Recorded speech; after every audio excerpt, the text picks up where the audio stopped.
Salmon Podcast มันสดอร่อย In the Name of Work podcast, getting your work to really work with Parit Watrasin. In collaboration with Rise. Hi everyone, welcome back to our podcast In the Name of Work. This is Parit Watrasin, your host. As usual in this podcast, we'll be talking to business experts across the world on very different areas or disciplines that will shape the future of all our work. Hopefully, from this podcast, you'll be able to gain some useful insights or tips on how to work more efficiently, more effectively, and how to make it more fun. Or as we like to say here on our podcast, how to get your work to really work. Now, I think you can all agree with me that being happy with your job is probably one of the most important components of living a happy life. With that in mind, in this episode, we're going to be talking and discussing the topic of well-being at work with our guest speaker, Rashmi Sharma. Now, Rashmi is currently the head of global learning and well-being for Unilever Southeast Asia, New Zealand. She has dedicated her work life to finding new ways to unlock people's potential and helping them to live fuller and more expansive lives. Hi, Rashmi. Welcome to our show. Thank you, Parit. Very excited to be here. Thank you for joining us. So let me start off with the first quick question. Since we're going to be talking about well-being at work, right? Let me ask you, how happy are you with your work life at the moment? Oh, wow. What a great beginning of a podcast, right? So I really feel that this time has been one of the most fulfilling time for me in my work life. And the reason I say that, Parit, because of the global pandemic, people have started realizing, people always realize the importance of learning and well-being. But I think it's become really front and center. And the work I do in well-being and learning is something which people need most right now, which can add so much value, helping people through anxiety, helping people through learning, helping people adapt to new ways of working. So I'm very, very happy to say that I am really very, very fulfilled right now at work. I see. Do you mind sharing with us a little bit more about what you do? Kind of what are the objectives that you set for yourself in your role? What do you think about every time you wake up in the morning? So in my role, yes, I do work with people. So there are about 8,000 odd people in this region. And it's one of our 8 clusters. It's one of the most diverse clusters of Unilever. What I do is I make sure that with my team, we enable processes, policies, initiatives, so that people can bring their best selves to work. Now, whether that's through finding purpose at their work, whether it's through feeling energized physically, mentally at work, whether it's through learning new skills at work and adapting to the way the future is being shaped up. So my work involves making sure we create future fit people, future fit leaders for Unilever to win in the business in the future. And what drew you to this part of work or this field of work initially? So I've been always very curious, Parit, on human potential. And, even when I was a kid, I've been extremely curious reading. Like, I know people used to make fun of me because I read management books and books about human science for fun, right? I've done all the quota of my fiction stuff, and then a switch clicked somewhere. And since then, I've been reading books about human behavior, books about human potential, and I just love it. I do it on a vacation. So I've always been interested in that, but having been fortunate enough to work across companies, across cultures, across countries, it intrigues me even more. So how can people live better lives? How can people learn more? How can people learn faster? And it made me realize that a lot of what we do or we don't do is not based on knowledge, So people think that, okay, if you know more, you're not aware of certain things. Once you become aware of certain things, you'll start doing those things, making new habits. But the more I grow, the more I learn, and the more I realize that that's only like maybe 10% or 20%. Knowledge is only 20% of what we do. 80% of it is mindsets. So I got interested in mindsets very early. And my whole purpose in life and my mission, if you might want to call it, is to figure out how to change people's mindsets so that they can take action. Action is not just about telling them what you need to do. I call myself somebody who can catalyze action, is because I think you can catalyze action by just presenting something in a manner which resonates with people, which makes them think differently, and then they'll take action on their own. So you just need to be that catalyst in changing the mindset. So that's a little bit background out of why I do what I do. And there are multiple things. And my TED Talk was also about this, right? Looking at leadership at a different level and all of those things. So it's all about mindsets for me. Can you share kind of one example, or let's say your proudest achievement of being able to change someone's mindset for the better? It could be like a work example. It could be a personal example. So I did mention my TED Talk, and I know it sounds cliche, but I'll take that example, and I'll tell you why it was personally an amazing thing for me. Because I've always been very reticent to share stories because I feel like, okay, what is the value in sharing my story? Because a lot of people have these stories and a lot of people have gone through similar things in life. But the TED Talk was a milestone for me personally, because I when I did that, I just wrote it as an article. I didn't intend it to have like 32,000 now views on YouTube and stuff like that. I didn't even think like that. I just wrote it in an article. And when I shared that story, the kind of messages and the response I received, which till date sometimes makes me very humble and very grateful, because people are telling me things like, you know what, I'm so glad you said that. I've always felt like I'm a follower, and I've always felt that that's a weakness. And you've made me realize that how following somebody is a strength. It requires a certain part of leadership, and you need to have both. So I feel like I'm a more holistic leader because I have those strengths. So there are so many messages I still receive for that. And one is, of course, I've helped people change their opinion of how they look at certain things in leadership. But more importantly, I feel like that has helped people more empowered to share their story of that. So I think that is one thing which I really feel, it feels close to my heart, I see. Now, taking that to a business perspective, right? You mentioned that you're kind of overseeing or looking after over 8,000 people at Unilever at the moment. It must be very difficult to understand and try and guide the mindset of 8,000 very different people. How do you go about doing that? Is it important that everyone at a company has the same or a similar mindset that's geared towards a certain culture you're trying to set? Or is it okay for a company to operate with many different people having very many different mindsets? So great question, Parit. I think it's much more relevant to Southeast Asia, because if you look at our region, it is so diverse. You take religion, you take work cultures, you take language. So there is the Philippines, which is absolutely English driven. There is Thailand, Vietnam, Indonesia, where local languages are much more a business language as well. So it is so diverse. And when I came into this role first, I'll admit it was tough. It was tough because I also come from a different culture. I come from South Asia, and it took me some time to understand nuances of the culture. Having said that, I've realized that as a company, we have certain ethos which run across these cultures well. And full credit to our senior leadership at Unilever, who have created such a safe space. And I talk a lot about psychological safety, that in the business, if you have a safe space where people feel free to show up as their authentic selves.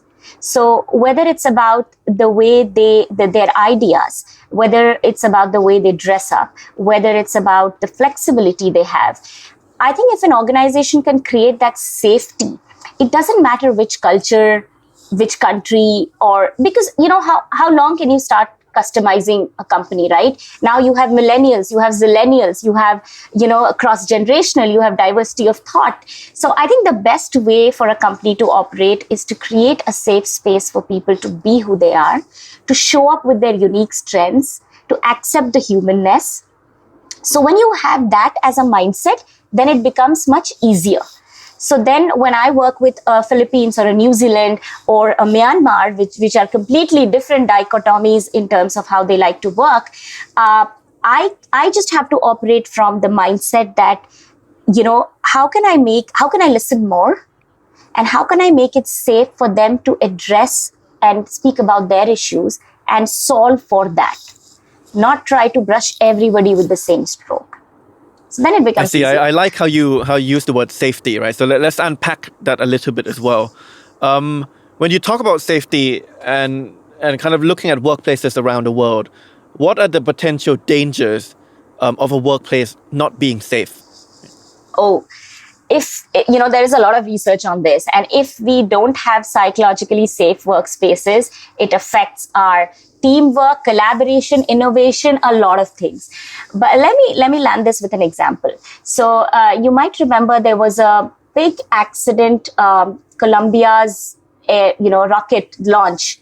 There was a big accident a few years back in which Kalpana Chawla died. She was one of our best astronauts in NASA.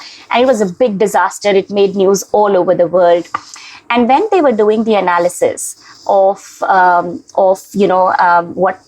what went wrong in that disaster, and there is a quote where the manager is saying that, I just couldn't, and I'm quoting loosely, I just couldn't make myself speak up because I was here pointing to a level lower and she was here, and he's referring to his manager. And it just goes on to show that people know sometimes. So he knew what was wrong. He knew the risks which that aircraft had, but he could not speak up, and he did not feel safe enough because he thought he's going to lose his job. And he did not feel safe enough to speak that up, which probably could have prevented that disaster. So it's an extreme example, but we are all dealing with extreme situations right now. I don't think right now there's any company who says that, I have a simple business, I just do this and the customers come. It's not like that. I know in Unilever, we're trying to do complex things. So when we are doing complex things which require a lot of people to come together, which require collaboration, if people don't have psychological safety, they don't feel safe enough to come up with ideas. So that reduces your innovation. They don't safe enough to point out if you're doing something wrong. So that influences everything, your bottom line, top line, all of those things. So psychological safety is the basic tenet which we must have if we are wanting to do great things. If we are in a space where things are easy, hunky-dory, that's fine. But especially in startups, they are dealing with a lot of stress, anxiety, and all of those things. And if they don't have psychological safety, it's just going to be bad for business and bad for them personally. Now, I imagine one barrier to psychological safety is the kind of the hierarchical nature of certain organizations, or kind of the culture of seniority. Is that more prevalent in Southeast Asia, at least in your experience? And how do we overcome that? I mean, I assume Unilever, being a global brand, challenges in each country might be different. Is this issue of seniority more prevalent in Southeast Asia? I would hate to generalize, but from an anecdote, and I don't have sort of research in that, but if you look at anecdotal evidence, and if you look at Hofstede's model, which is about culture, and he's done some great work on culturals across, yes, one would tend to think that in Southeast Asia, generally speaking, there is a lot more respect for hierarchy. There is a lot more, people think a lot more before speaking up, especially when you're speaking up to a person who's senior in age or in the designation. And I know people come to me and they said, especially managers, they're like, somebody who reports into me who's actually 10 years elder to me, and how do I manage that relationship? So yes, it's on people's mind a little bit more. But having said that, Parit, I do feel that leaders across the cultures, their actions get magnified a lot more than they think. So people observe leader a lot more across cultures. But yes, I would say in Southeast Asia, a little bit more hesitant to speak up. Yeah, so I've had like quite a few conversations with a few business leaders. Yeah. And whenever I ask this question, they all say that they are very open for Yes. people to speak freely. And they say they always communicate to the Yes. employees about how open they are Yes. to receiving feedback. But then the employees still, even after hearing that, never really Yes. dare to speak up, right? So, Yes. so obviously saying that you're open for feedback is not enough. What other things can you do as a business leader to make sure that people are more comfortable speaking up their mind? I'm so glad you asked that. So going back to our point about psychological safety as well, right? If I tell people I'm open, it doesn't mean anything.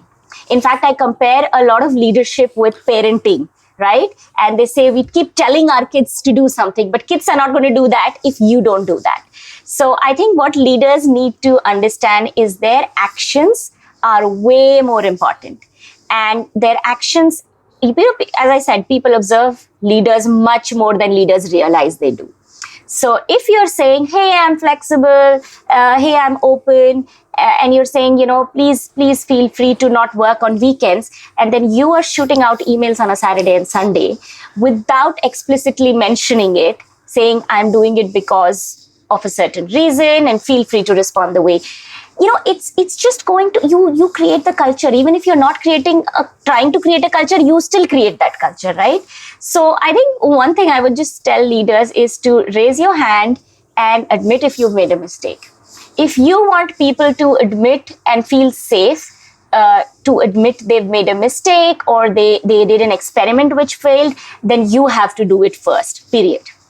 So that's, I think if leaders do that, that's a big, if for example, in your thing, when you said, I'm open, but how are you showing that you're open? Are you sharing about what you did over the weekend? Are you sharing about what challenges you have? Are you sharing about how uncertain you feel? That's what creates the culture. I see. I'm glad we're talking about culture here, because a question I always have on my mind is the culture of a certain organization set by the leaders? So in a way, it's kind of top down, because however the leader acts, however he or she behaves, that culture is kind of embedded across the whole organization. Or is it actually possible for the culture to kind of be created bottom up from kind of employees across the board? In the case of what I've seen in the companies I've worked with and also startups, and I have been a part of it, I'm a failed startup founder in that sense. It does come from the person or the team who create the vision and who set the vision. So if you're looking at a startup or a small company where the founder is the leader, is the HR, sets the culture, so it's true for them. If you look at a large company like Unilever, we have our values. We have our values which govern our behaviors. We have our standards of leadership which govern how our leaders should behave. Now, was it done completely top down? Maybe not. We of course went through a process of understanding what our people feel, what they believe in, what inspires them. We looked at external things. What do we need to compete in the future? So it was not just top down. It was an amalgamation of external in, outside in perspective, bottoms up and tops down.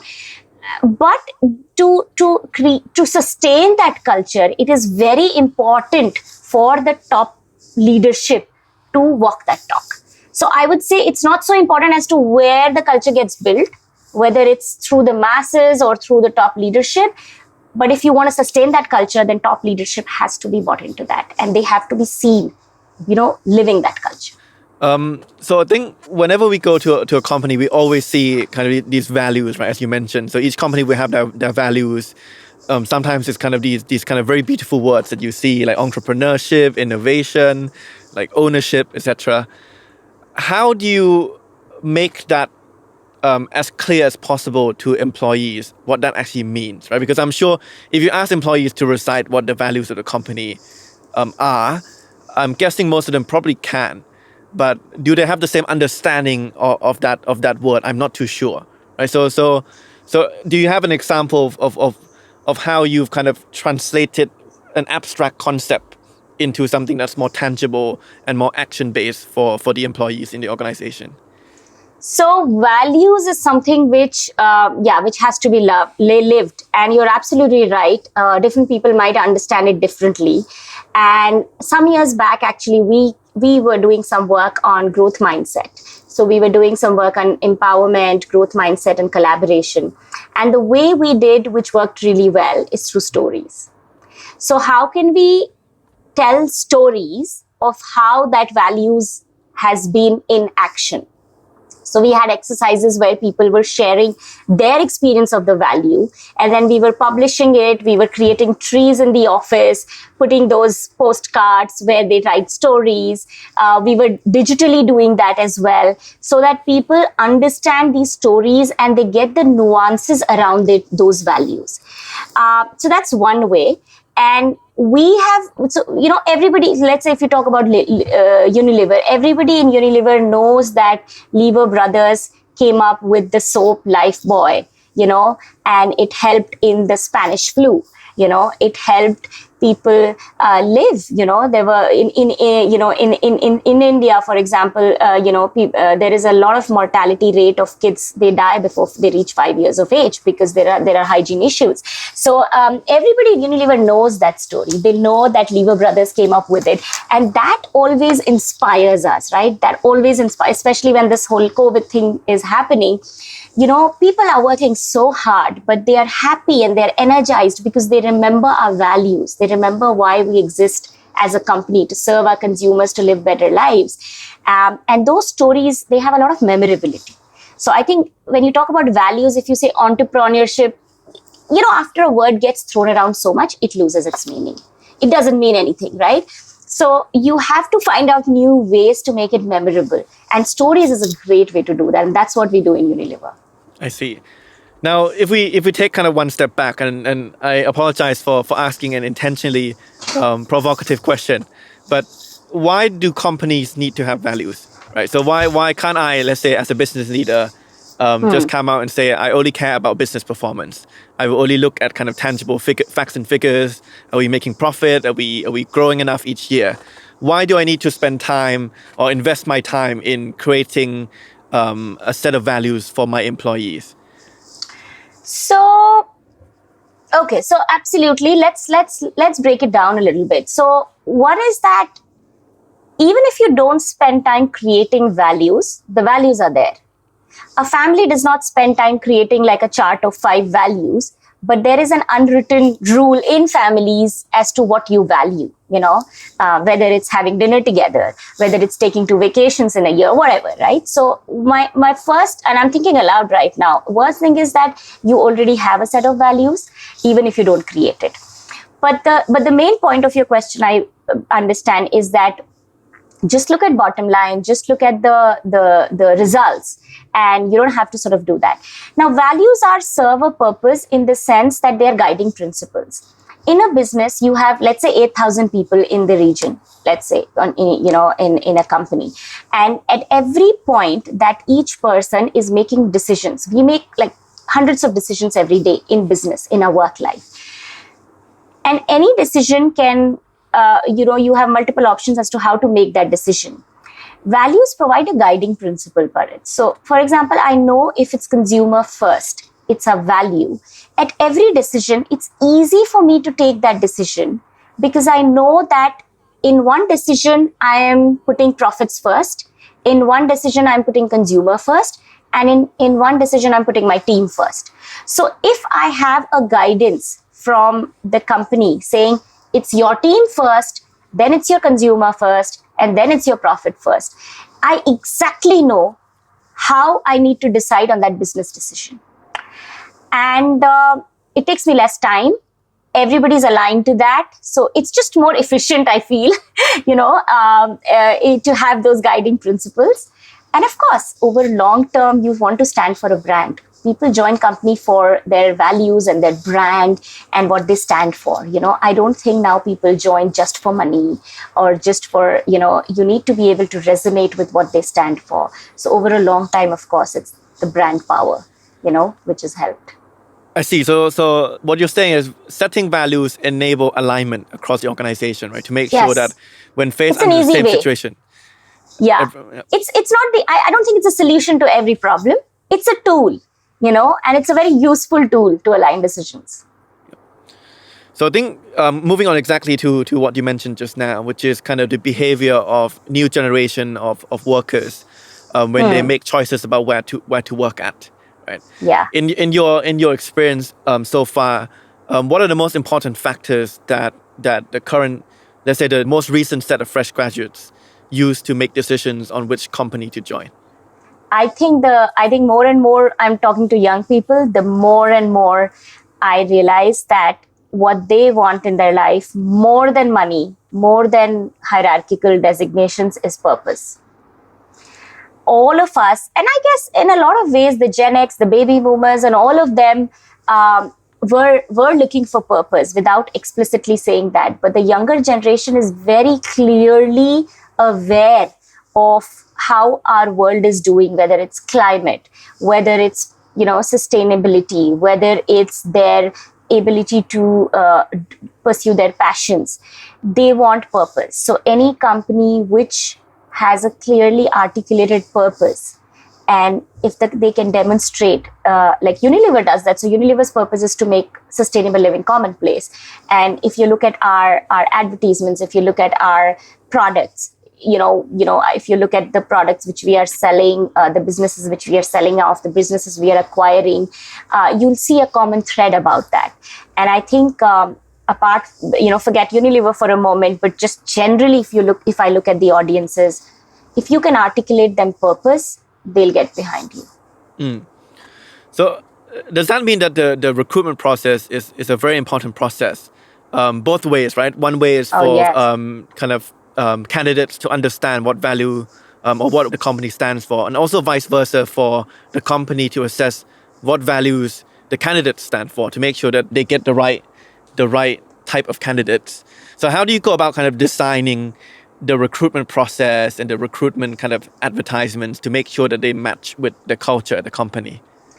So recruitment, I always believe, is half the battle won. If you get the right person, don't hire for skills, hire for the attitude, right? So if you get the right person, it's far easier to upskill them and to work with them. But if you get the wrong person, if you hire a wrong person, hiring costs are almost 2-3 months of their salaries, just the hiring cost.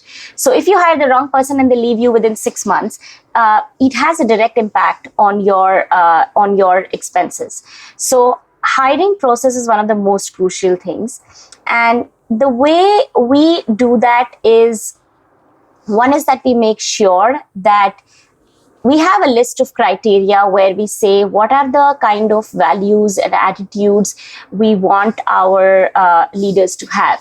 And we test people on those kind of things. So for example, I talked about standards of leadership, where we talk about things like agility, things like sense of purpose, sense of service. Those things are very important for us. So when we hire, we make sure we look at those things.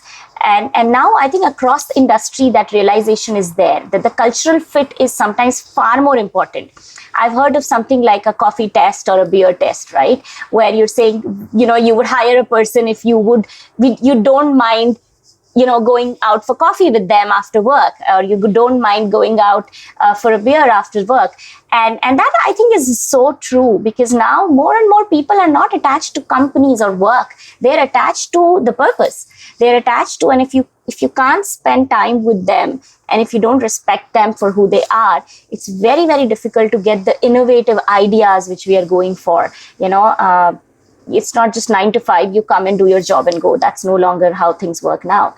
So absolutely, I think hiring for culture is super, super key. Have you seen any good examples or case studies of how to design interviews or recruitment process for evaluating attitudes and culture? Because I think it's something that's very tricky for any organization to design that process, because it's quite abstract, right? It's very hard to quantify cultural fit. So have you seen any kind of actually, I would actually say that now we have tools. to identify those things. Maybe I'll talk about two examples. So one is, of course, in Unilever, when we hire our new graduates, they go through games. So we have these games where they have digital games, and regardless of which function they want to aspire for, they go through those games, and that sort of gives them a little bit of self-awareness about where they are in different personality traits, which can help them decide which function or which kind of work would they enjoy the most doing. So that's an example of how technology can help people. And even if they don't get through the process, they still have that understanding of their personality traits. And these people are very young, so they really welcome that kind of gaming environment, which also helps them understand a little bit more about themselves. We are now doing another thing for more senior people, which is about their drivers and motivators and traits. So, for example, we have a psychometric test where I've taken that test, and it tells you, it just validates for you what are your key drivers are. So, for example, my driver is independence, in the sense I need independence in the way I work, in the way I operate, and those kind of things. So something like that tells a possible hiring manager saying, okay, this person values this, and it's not to mean that you can't do something else, but this person values collaboration, this person values independence. So if there are certain roles which specifically call for that, for example, my role specifically calls for that because I'm working across countries without being a part of those countries, right? So it helps the hiring manager to make better decisions as to whether, so one part is, of course, whether this person will be able to deliver that role or not. But the other thing is, will this person enjoy this role? Will this person be successful in this role? Will this person thrive in this role? So now there are tools which can help you identify those cultural traits. I see. And once you know their personalities and their traits a little bit better, how much flexibility should organizations have in catering for that personality, right? So for example, let's say there's a role which normally would require you to work fully in a team, but then you realize that their personality and their traits does not fully cater for them, or it caters them more towards working independently.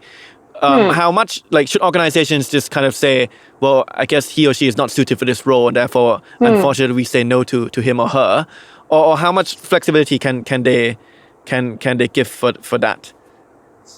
Interesting question. And here I'd like to introduce a concept of agility, Parit.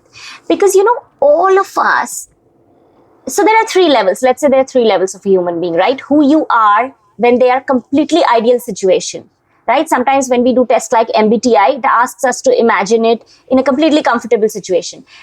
But guess what? You've not been in that ideal situation for years, right? Maybe when you were a baby, maybe even not, even if you're a baby, you're probably not in your most ideal situation. So there are levels of that. Now, yes, I would love to be I would love to, work through the night, let's say, not through the day. That's my natural style, if I were left to my own devices. But because of the combination of nature and nurture, I've adapted myself to a level where I can work across the day, right? So just because my natural style could be working through the night, it does not mean I can't do a good job working through the day, or it can't, So what I'm trying to introduce is, then you have to go to the agility. What's the agility quotient? What is the adaptability quotient of this leader? And actually, we have tests to measure that route now. In fact, there is a competency called agility, a part of this.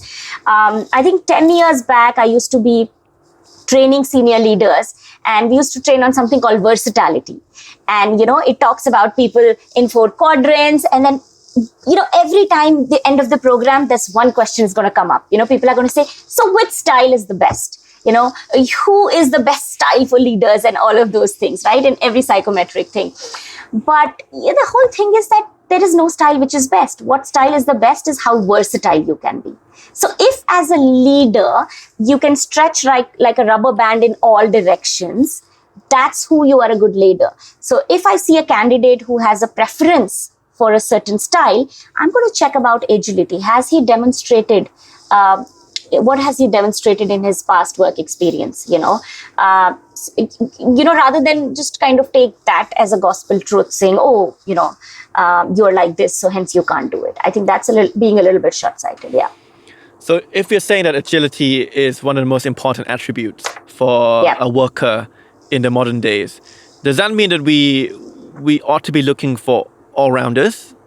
Or does that not kind of necessarily go hand in hand? I wouldn't say all-rounder to be the way to explain it. I would say people with ability to adapt. And I'm thinking of a better word, maybe a generalist, but usually a lot of times we say that high performers are people who have a spike in one or two strengths, right? But they are average at a lot of other things as well. So I don't know if you want to call it, I haven't given it much thought. I don't know if the generalist is the right word and all-rounder is the right word. But the point is that they should be okay to pivot. They should be okay to be agile. They should be okay to adapt. And that quality is very important. I love the word anti-fragile for that reason. That's a skill of gaining from disorder. And I'll tell you a difference between being strong and being anti-fragile, right? So if I have a strong system, I hit that system and the system remains strong. But if I have an anti-fragile system, I hit that system, the system becomes stronger, right? So I think that's the skill which is more important than maybe knowing too many things. If the need be, you can pivot. I see. I think that brings us nicely onto the next point, which is, so once you've kind of recruited the candidates in, right, their professional development is probably the next crucial stage of their time at the company. Going back to what you said earlier about kind of each person having one or two spikes, but also making sure that they cover their bases, right? So there's no like one or two major dips in a few areas. Where do you lie in kind of the two competing schools of thought, where at one extreme you have people saying, don't care too much about your weaknesses, you're just wasting your time, play to your strengths, make sure you're better at what you're good at. Whereas at the other extreme is saying that, okay, you need to spend most of the time kind of covering up your weaknesses, because if you're already strong at something, then you're fine on those fronts, right? So I know these are two very extreme examples, and maybe the optimal lies somewhere in the center, but I'm not sure how you view this issue. I'm completely on the first bit, where saying play to your strengths, and the reason I say that, because world is becoming like a network. It's not a hierarchical organization. We are not an industrial age where everybody has to do an assembly line of manufacturing, right? The fourth industrial revolution is all about gig economy, collaboration, large teams, crowdsourcing. I mean, if you spend time just working on your weakness, how are you going to give your unique gift or your unique strength to help the team? The team needs your strengths. There is a team for a reason, because somebody else can do what you're weak on. Even if you work on your weakness, somebody else can do that better than you. So focus on what you can do the best and work with a team which is, which together will do great things. So I personally believe in that. But I also do feel that you can't be in a place where you say, for example, Google, when they first came up, they had this tagline, don't be evil. The entire ethos of the company was that do no evil, and I feel like if your weaknesses is actually resulting in something evil, then of course, please, work on that. Like, don't be a jerk. But, from a broad perspective, don't waste time on just working on your weaknesses, right? I feel like strength-based approach is a more robust development approach, and research backs that up. Research totally backs that up. I see. And when we talk about kind of developing as a leader or leadership skills, what do you feel are the most important attributes of a good leader? I feel that the leaders need to understand the main job of the leader is to make sure people are happy, people are inspired, people are being their best, and people are pushing forward, towards the purpose, right? We all agree, and that's the best job of the people, job of leader. And it's very clear what people need to be happy and to work towards success. They need autonomy, so they need independence in decision making, they need mastery, and they need purpose. So the job of the leader is to make sure how you can keep working to provide these three things to your team. Does your team have a clear purpose? Do they know on day-to-day basis what they do? How does it pan out to the bigger goal? Now, that bigger goal could be a team goal. That bigger goal could be changing the world. Whatever your bigger goal is, whatever your North Star is. And you'll be, some leaders believe that, okay, you know what? Everybody knows that. No, they don't. Because everybody comes from a different background, different barriers, different mental mindsets. So you need to constantly repeat that. You need to drill them that this is how your work matters. Mastery, which is all about learning, all about development. If I am doing a job, Parit, which I believe I'm not doing well, am I going to be happy about that? Even if I'm getting paid loads of money. So mastery is very important. Do people believe they can do their job well? And if they think they can't do their job well, are you upskilling them enough to make them do better and better at their work? And the third is autonomy. Don't micromanage. Delegate where you need to be. Don't control people. Give them the empowerment. They're all intelligent people. That's why you hired them, right? So now don't go policing them. So I think if the leader it's difficult to do all these three things, all due credit to the difficult job of leadership. But that would be the guiding principles, I would say. Have you seen examples of someone who have excelled as a team member, but have found it very difficult to make that step up to a leadership role, whether it's like a management role or a manager role? And vice versa. Have you seen someone who perhaps weren't one of the top performers as a team member, but were able to show incredible management and leadership skills? Oh, yes.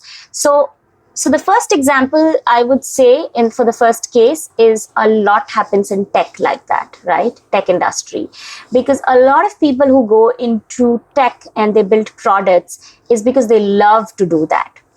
And after a while, after some years of experience, when they are supposed to lead the team, and I've seen that example in IT companies I've consulted with. I've seen that example when I was trying to build a venture, and around me, I've seen that a lot of times. And in fact, my startup was about helping those people, who are making the transition to team lead, but they fail at that level. And so many people, when I interviewed people, so many of them say that, we have great engineers and they just fail to be great managers. And the gap is about social skills, about emotional quotient. It's about soft skills, about communication. So there are a lot of examples like that. On the other case, which is about people who are not good at team.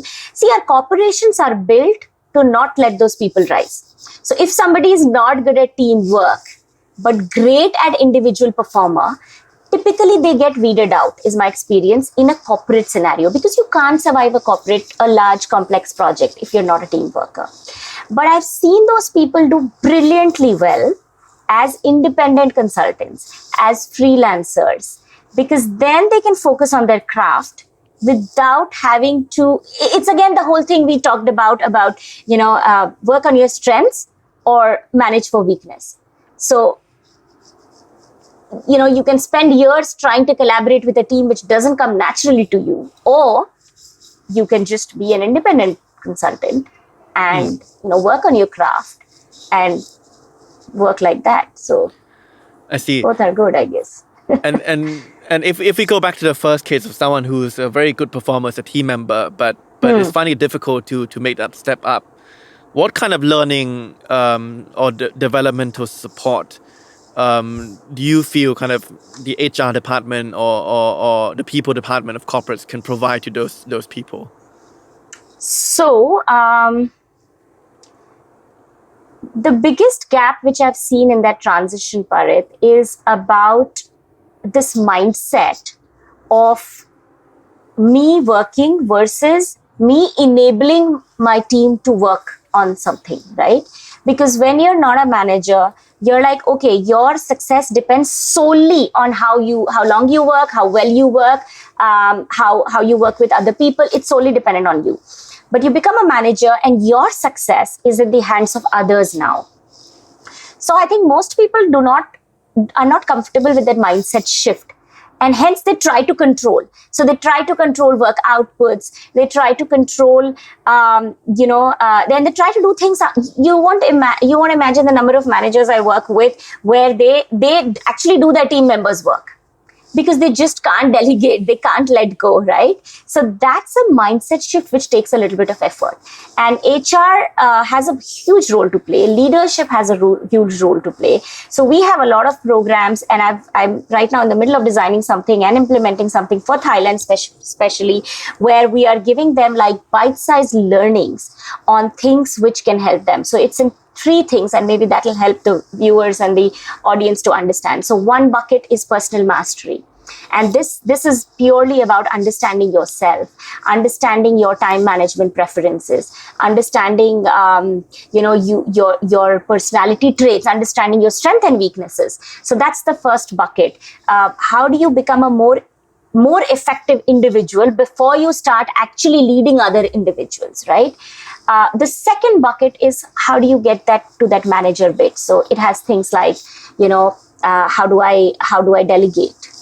How do I make sure that I motivate people? How do I make sure I manage their performance? How do I monitor performance?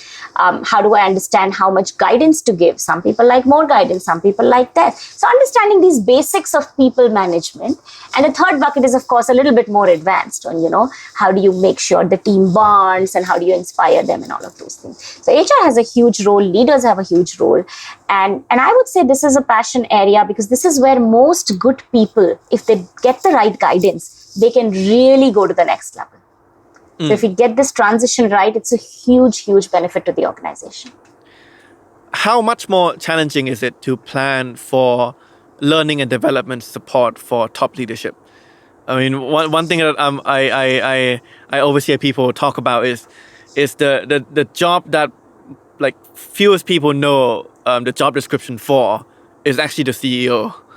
So, from your perspective, how much more challenging is it to kind of draw out and provide support for the learning and development of top leadership at organizations? So, once my skip level manager, he told me something, and, he's a senior leader.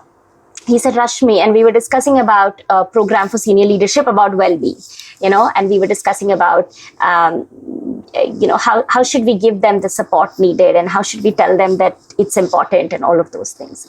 And I was saying, okay, so let's tell them to do this, this, and this. And he said, Rashmi, I don't know about most of us, but I know I'm very bad at doing something which I'm told to do, but I'm very good at doing something which I want to do.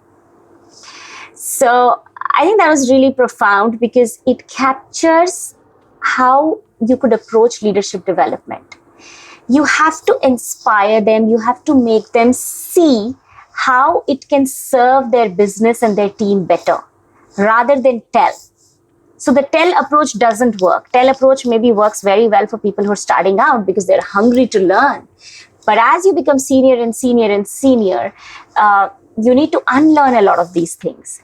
And that's a specific nuance which one needs to get in leadership development. So you can't be prescriptive, you don't know their story. You don't know their challenges.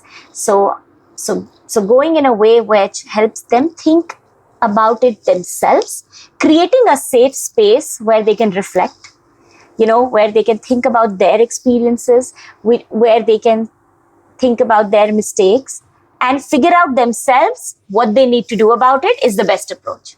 So your role should be of a facilitator. When I say your, I mean HR or the organizations, right? They're smart people, they'll figure it out. You just give them the supporting tools to help them do that.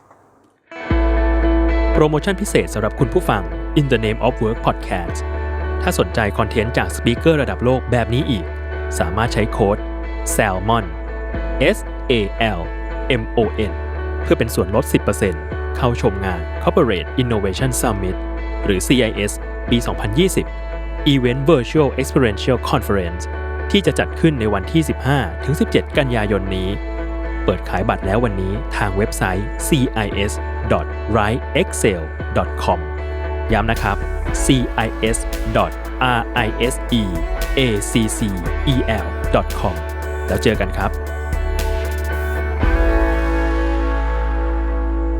I think one of the key trends in learning and development that we talk about nowadays is that what you know kind of coming out of schools and universities is never going to be enough for your career, right? So there is that need for lifelong learning.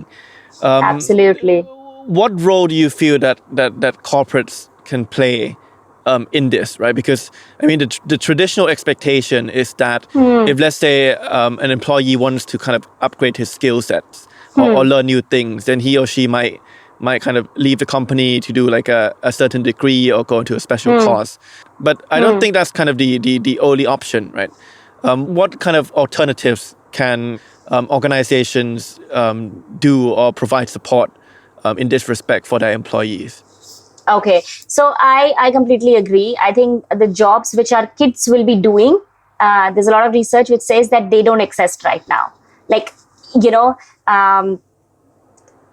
10 years back, nobody could have known some of the jobs of, I don't know, which are being taken by robots and all of those things. And now you have restaurants where robots are cooking the food and serving it. And I just read about there's something already happening in US. So yeah, we really can't predict the future. So there's no use teaching our kids or our employees things just for today. And when we started on this whole lifelong journey 3 years back, Parit, I'll walk you through what we did, which I think worked well for us. First step was to create awareness, because most people, they grow up with this whole thing that if I need to learn something, that it's a bad thing, right? So like, I don't know something which I need to know for my job, and that's why I have to learn. So it's more like remedial learning. So first of all, we have to bust that whole myth, right? So learning is not because there's something lacking. Learning is because you don't want to become a dinosaur. You want to stay relevant. So you constantly need to adapt. So letting people just know that was a huge thing, Parit, in the company, where for a year we were constantly doing communication, constantly talking about stories, constantly telling about how, 50,000 jobs are going to go away in 3 years, and how we need to upskill for us. So that mindset is the most difficult thing. So once that mindset was worked on or shifted and people understand, yes, I need to learn, and they feel it in their jobs, right? So if you're a marketer, you feel it. You know that there's digital marketing, predictive marketing, which is completely changing the game, how you think about consumers. And of course, COVID has made it even more accelerated. So people understand that you constantly need to learn. Once you do that, then it's about providing support. Now, providing support as an organization might mean that you provide them platforms where they can go and learn.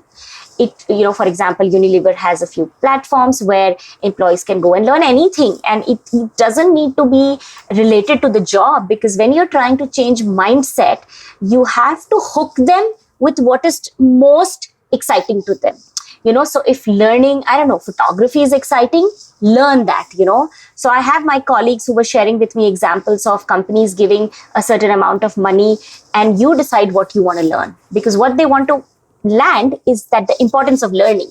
If your employees understand importance of learning, for sure they will learn something for the job as well, because it's their job, right?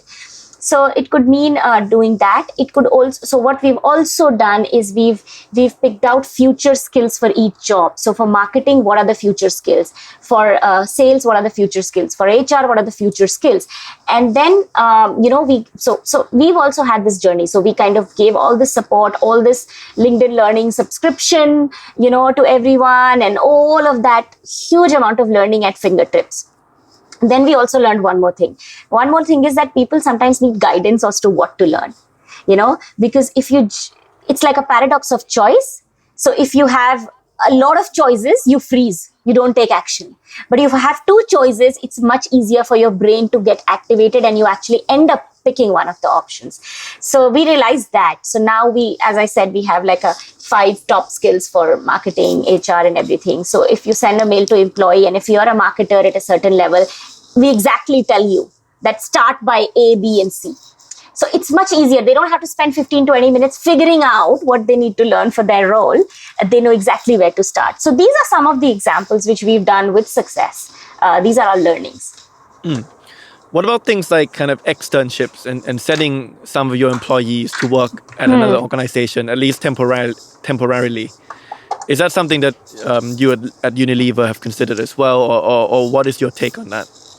So we do that. And I think we are one of the front runners in how much we do that. So whether it's secondments to, I think a couple of years we were doing a lot of secondments to tech companies to learn from them, and their talent would come here and learn the way Unilever works. That's what they needed. And we would go there and learn how they do agile development, how they do lean like a startup methodology. So we definitely do a lot of that. And you're looking at somebody who did that. So I took 3 months to do a startup, and I worked with an incubator and did all of those things. So we believe in 70-20-10, and 70% of learning is on the job. So we definitely do a lot of that. Yeah. And I think our global reach also puts us in a position to do it more easily. We do it across clusters, we do it across the globe, across companies. And what was the impact that you felt, let's say, from someone that you saw before they left for a secondment, and then kind of what were the changes after they came back? So, sometimes in large organizations, what can happen, Parit, is that you can tend to get siloed because Unilever is a world in itself. So you forget that there is a world outside there might be different things, different ways of doing the same thing. And because we're successful, we get comfortable. We get comfortable saying, okay, this has worked for us the last 10 years and we'll continue doing that. I think the biggest shift I've seen is that people come with a renewed sense of excitement and purpose, and to understand how to implement it. For example, if the person has gone to an e-commerce firm and seen that how new product development can happen in 6 weeks rather than 6 months, they come renewed with that sense of purpose and enthusiasm, saying, yes, why can't we do it in Unilever? So for an example, we have now, we now have a separate way of inducting digital talent. So there is an Unilever induction way, but we realized after we did some of these secondments and all of those things that digital talent thinks very differently. They don't think like a manufacturing talent. So then because of that, we created like a different setup to do digital onboarding, which is much more fast, much more spunky, much more, in a different way. So that's one of the tangible goods, right? So we learn from others and we come and do those experiments in Unilever, and then we become stronger. I see. So I mean, we've talked about how to recruit people. Then we talked about how to kind of develop them further while at the organization. I want to move to the kind of the final stage, which is retaining them, right? So kind of, I'm sure that's heavily related and heavily linked to our topic today, which is well-being, because the more happy your employees are while working at a certain organization, the less likely they are to leave. How do you measure this very abstract concept of well-being? So if I were to ask you, like, how happy do you think employees at Unilever are? How satisfied are they with their jobs? Like, how do you go about measuring the happiness of 8,000 people? Actually, Parit, it's simpler than you think, right? And I'll tell you why. When you are happy, you don't measure happiness. You measure indicators of happiness. So that's one. What is the indicator of happiness, let's say, in a company? Indicator of happiness is you would stay with the company, you would be proud of the company, and you would be a brand ambassador for the company. And a very, very important indicator of happiness is if you're happy in a company, is that you would go the extra mile. So you are stretching yourself to deliver. You have a mindset of, okay, this is my work, this is my team, and I'll do whatever it takes to achieve this goal. So it's easy to measure those indicators. So the way to measure engagement and whether people are really working towards the business goal, because happiness is not we don't measure happiness as an organization because we want people to be happy. Of course, we want people to be happy, but we also measure happiness because it converts into your top line and your bottom line, because happy people are better, more innovative team members, right? So you measure indicators of happiness. And if I look at a personal level, so Unilever believes in personal well-being. Unilever worked on well-being much before it became like a necessity. So we've been working on mental health, mental well-being, physical well-being much before. And the reason why Unilever does that, one is it's the right thing to do. The second thing is this huge ROI, not just for Unilever, but any company who focuses on that. Because your well-being and your happiness of your employee has a direct impact on your bottom line, your top line, and all of those important metrics. If I am not feeling well today, if I have a headache, do you think I'm going to go to a team and come up with my best ideas? Do you think I'm going to be pleasant to my workers? And that spreads. I am not pleasant. They go to 3 other people. They are not pleasant, and it just becomes like a whole culture of unhappiness, right? And then people don't want to work there, or people, you're sucking their souls off their bodies just to have them in office and working. So I think it's common sense now to take care of employees' well-being. The way to measure in Unilever, we focus on 4 levers. We look at physical well-being, we look at mental well-being, we look at emotional well-being, and then we look at purposeful well-being, which is saying that, do I feel my work is meaningful? So we measure these 4 things. And there are, of course, formal ways to measure it. So you do surveys. We do every 2 weeks. So since COVID has started, we are doing rolling surveys every 2 weeks to test how people are feeling. About how optimistic they are feeling, how positive they are feeling. So in that ways, you can measure it. You can also measure it in informal ways by team doing well-being check-ins, understanding how energized they feel, what are the challenges they have, and so on and so forth. Does that answer? Yeah. Were there any kind of well-being initiatives that you launched recently that you felt had a very big impact on staff happiness? So multiple such, and I'm thinking of which example to quote, because again, well-being is very personal. So the way Australia is treating well-being and what they're doing for their employees versus what Thailand is doing and versus what Philippines is doing might differ. But one of the things which I've seen most cases work really well is giving flexibility. And when I say flexibility, Unilever, of course, provides flexibility. But when I say flexibility, it's about having these meeting-free time. So saying that, okay, after Friday 12 noon, no meetings, no team meetings will be set. So that is a time you take off, deep time, you recharge, you recover, so that you get into your weekend a little bit more happier. Happier is a wrong word. It's not like you're unhappy before that, but you get it. You hit the weekend running, right? So you already take that time off. Now, what do we advise to do in this time? We advise to learn. We recharge, spend time with your team, agenda-less meetings, if at all, catch up for coffee, be with your family, be with your kids, or whatever else you want to paint, dance, whatever else you want to recover, do that. So, of course, this has happened in different versions. So one of the countries did after 12, no meeting times. The other country actually gave 1 day off, like a holiday. Like literally a 1 day off, take the afternoon off, take the whole day off. So this has happened in 2 other teams, I know. Very welcome. Employees love it. And I think more than that, the time off, it shows that your company cares and it shows that your company is empathetic. What else? So one of the things which I've seen is a lot of focus on learning.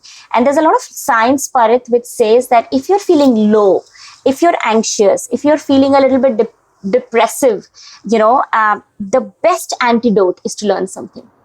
So to do something creative, to learn, it's scientifically proven to get your spirits up. So a lot of initiatives around that has happened, which has worked well. I like how when I asked about initiatives, you didn't mention anything to do with compensation, anything to do with benefits, right? With cash benefits. Is that a universal truth, in a sense that kind of non-cash benefits, kind of giving kind of certain, for example, certain flexibility, as you mentioned, in a way signals a greater intention and a greater care for employees than kind of financial incentives and benefits? Absolutely, 110%. Because, and I'll tell you why, because I've given it a lot of thought.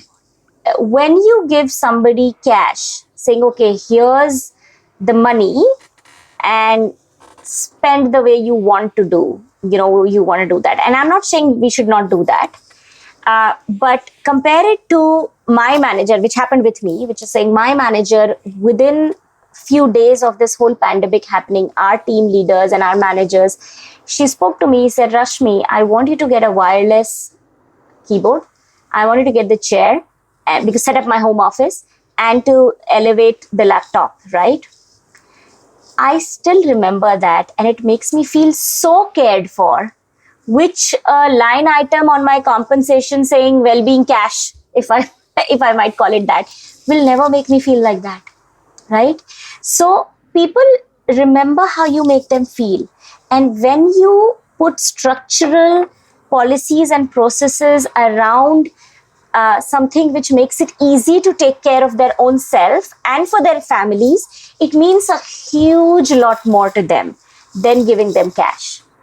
Cash is not the biggest motivator after a certain level. So a lot of things can be done without cash, which can make people feel really cared for. You touched a little bit earlier on mental health, right? Yes. Is that something that's more of a problem nowadays than before?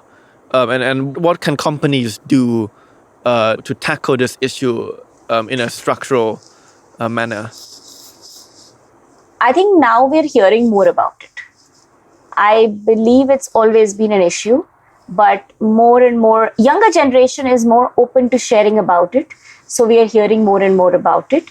People are becoming aware of this. And of course, COVID has done a service to this in terms of it's becoming more okay to talk about it. The one message which I always talk about for leaders is it's okay to not be okay. How can leaders make a safe space where people feel okay to say that they are not okay? Because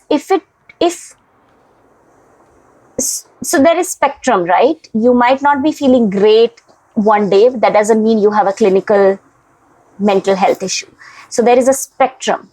But the problem happens is that when people are not talking about those things, it becomes chronic to a point where you have to get medical help. And, I've heard of incidences of suicide.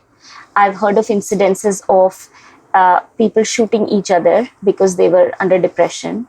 And these are really, really serious matters. And this happens after a lot of those mental well-being issues go ignored. So absolutely, I think the government and the organizations have a huge responsibility to work towards this. And the biggest issue in this part of the region, Asia and Southeast Asia, which I see is stigma.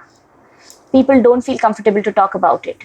Everybody's going through it or knows somebody who's gone through it, but it's not being openly talked about because somewhere it makes people feel weaker, and a colleague gave me that example. She broke her leg one day, fell down the stairs. She had no problems calling everybody in the team, manager, saying that, hey, I broke my leg, I won't be able to come to work for like 2-3 days. The same thing, if she has the mental disorder or mental anxiety or something else which she's feeling, do you think she'll be as comfortable calling everybody in the team, hey guys, I'm feeling a bit of anxiety attack or a panic attack today and I won't be able to come to work? So So that's what we need to do. That's what leaders need to create that safe space for. So what can they do to reduce that stigma? Right? Talk about it themselves. Talk about mental well-being. In a meeting, start talking about how they are feeling. Ask people about their well-being. Check in. Make it okay to share, whether anonymously or explicitly. I mean, take it step by step. If you have a team culture where people don't talk about feelings, you can't just go straight to talking about your panic attacks. But you can go to a meeting where you're saying, how are you feeling today? Choose one word. Label your emotion: happy, joy, sad, frustrated, helpless, anger. So at least take baby step towards it, and you have to be the first one to start sharing. I've just seen it many number of times to know that it works. You have to be the first one to share your feelings. And then you go from there. Make it okay for people to talk about it. Another related issue to well-being is work-life balance. How do you go about, and I'm asking this both from kind of an individual perspective, Yes. as well as from a company perspective, but how do you go about making sure that you do genuinely have a good work-life balance? Because, I mean, at least personally, I know how important it is for me, but I can never really achieve it. and one of the key challenges I find is kind of saying no to certain things, right? And then you fall down the slippery slope of having your work eating up your personal space and time. So any techniques you can share, both from an individual perspective or from a company perspective, to make sure that line between work and personal life is as clear as possible. So I'll share it from a personal, individual perspective, because I truly believe, Parit, that well-being is a very personal thing. What is well-being for me versus what is well-being for somebody else. Like, I work with a lot of young team members, and for them, well-being is about being able to meet their friends on weekends, right? And of course, COVID impacted them because they couldn't meet them, and that really made them feel very isolated. For me, that's not what well-being. For me, well-being is about having the time to sit with a cup of coffee, read a great book, and not having a day of meetings. So for well-being, it's a very personal thing. So I would talk it from an individual perspective. I truly believe in work-life integration. Balance, the word balance connotes that one will be at the cost of the other. And that's a mindset which we all grew up, right? If you work more, you don't have enough time for fun. Or if you have too much fun, that means you're not being productive enough, or you're not hustling enough, or the competitor is going to get ahead. So I think the whole word balance is a myth, and I feel it's about work-life integration. And how do you do work-life integration? So two things which I completely believe in is routines. So having designed a routine which works for you, whether it's about, some people like working early morning, some people like working working late nights. So finding out what routine works for you best, which keeps you energized, that's one. And the second is the prioritization and simplification of your life. So as you said, sometimes you need to say no.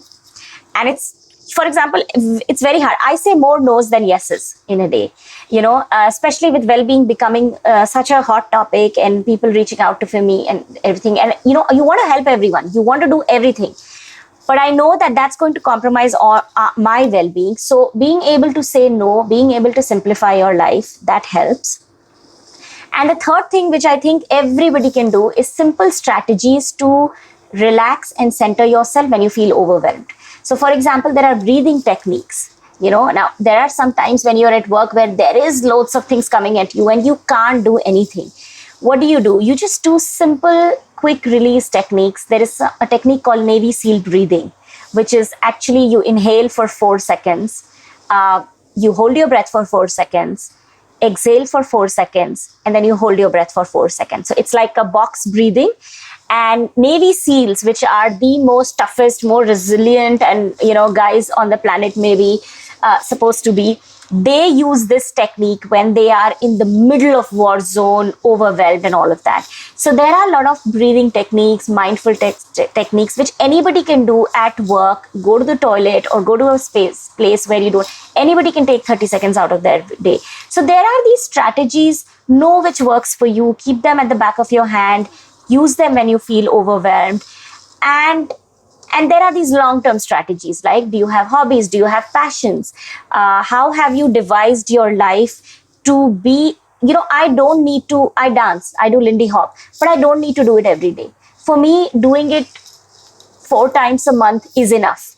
For somebody else, doing it every day is what keep them energized. So it's to figure out what's your routine, how much work-life integration works for you, and to each his own. So I really feel it's more personal than a template. Another issue also related to well-being is workplace safety for women. Right? I think this is often an issue that's not talked about enough, which is kind of preventing sexual harassment, making sure that every gender is treated equally at the workplace. Have you encountered these issues beforehand, and what can companies do to tackle this? So this issue has been talked about a lot, and I've been, being a woman, I have a ringside view of what happens. There are so many things which the companies can do. I'm going to share a few examples which Unilever does. So first is the whole diversity initiative, right? And when you talk about safety, you mean like physical safety, or do you mean like equal opportunities kind of thing? I think it's both, I guess. I think physical safety is probably the bare minimum. But then being treated equally, I think is also is kind of the gold standard. I think in Southeast Asia, I've seen physical safety to be pretty well taken care of. So I was in Vietnam earlier, extremely women-empowered society. Thailand is an extremely safe society for women. So I think physical safety, of course, at the bare minimum. And I know in some companies, they have rules about, how late you can work in the office. And when you are commuting, you have to have other colleagues with you and so on and so forth. And I think when it comes to physical safety, now most companies are at a point where they don't differentiate male and female. I think there's safety for all, right? Physical safety is the bare minimum for any employee, regardless of the gender. I do see differences in other things, right? Opportunities. And I'm talking about the industry, because Unilever has done a lot of work in that in terms of, what we do for women leadership development. A lot of focus is done especially for women. So we have separate programs for leadership development. We have we celebrate the diversity initiatives and a lot of those things. But I think overall industry, there is a huge gap. In fact, just today I was reading like a Twitter thread about manels, right? So manels are panel discussions where there are no women representatives. And in the COVID, there have been an amazing number of webinars. I'm sure you would have invited or you would have seen, like, because people are just like, they're doing virtual seminars. And this company, it's called UN Gender, and they did an entire research of how many webinars happened where there was no women in the panel. And they came up with some interesting insights, right? So why is it important? It's important because it shows what our society thinks in terms of who has the influence, who has the power, who has the agency. So one of the things companies can do is have women representation in policies. So wherever you have policies and committees and decision making happening, have women's perspective. Have teams which have equal number of women, equal representation of women. That automatically will get the women's perspective into whatever you're doing. And it makes business sense for it. Our consumers are, if you look at Unilever, our purchases are done by women. The women of the household go and, purchase it. So it makes business sense for companies to have women representation in their teams. I want to touch a little bit now that we're coming towards on COVID, right? Now, I think we all know kind of the short-term impact the pandemic has on the kind of the working conditions and the well-being at the workplace, kind of with remote working and the mental health issues that throws up. But if you kind of look a little bit ahead to when the coronavirus is gone, God knows when that would be.